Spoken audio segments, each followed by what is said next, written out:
À la maison, on va avoir la borne de recharge de niveau 1, qui se trouve être la borne qui vient dans le véhicule lors de l'achat. C'est une borne de recharge 120 volts. Puis on va avoir la borne de recharge de niveau 2, qui se trouve être une borne de recharge 240 volts. C'est celle-là qu'on va prioriser puisque ça va rapporter plus de kilométrage par heure de recharge au véhicule.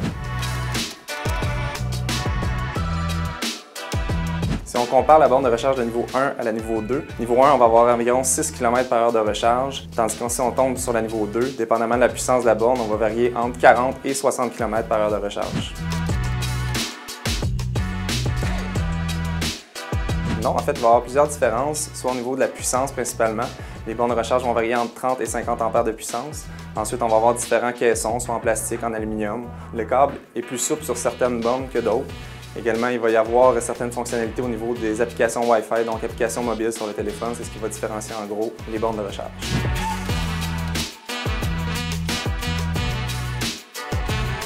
En fait, ce qu'on va prioriser à l'achat de la borne, ça va être un boîtier qui va nous permettre de l'installer où on veut, c'est-à-dire est-ce qu'on va à l'extérieur, à l'intérieur. Les boîtiers d'aluminium vont être beaucoup plus résistants aux rayons UV, au froid et tout ça. Il faut également regarder au niveau de la rigidité du câble, puisqu'il y en a qui sont vraiment très rigides. En hiver, ça devient très désagréable à manipuler, donc on va prioriser une borne de recharge avec un câble beaucoup plus souple. Ensuite, c'est important de regarder pour une borne de recharge avec une application mobile, une borne de recharge intelligente.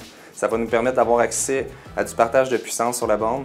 Donc, si on a un seul circuit disponible à la maison, 40 ampères, on peut aller installer quand même 2 bornes de recharge. Donc, à long terme, on peut avoir 2 véhicules branchés sur un même circuit, ce qui est très avantageux. L'application va également nous donner accès à des comptes rendus monétaires, en fait.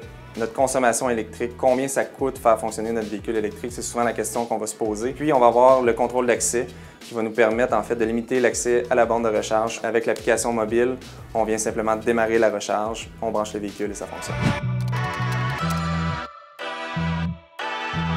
Oui, en fait, on peut vous proposer la borne de recharge BEQ H32. H32 pour 32 ampères. Donc une borne de recharge avec un boîtier d'aluminium beaucoup plus robuste. On va également avoir un écran ACL de 2,4 pouces qui va permettre d'avoir en temps réel les informations de recharge.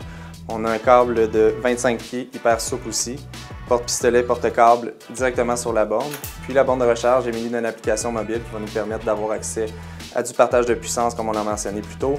Également, on va avoir le contact NFC qui nous permet de démarrer la recharge. Donc via l'application, on approche simplement notre téléphone du bas de l'écran, puis on démarre la recharge de cette façon-là. Donc pas besoin d'aller dans l'application, aller sélectionner démarrer la recharge, c'est vraiment beaucoup plus rapide pour l'utilisateur.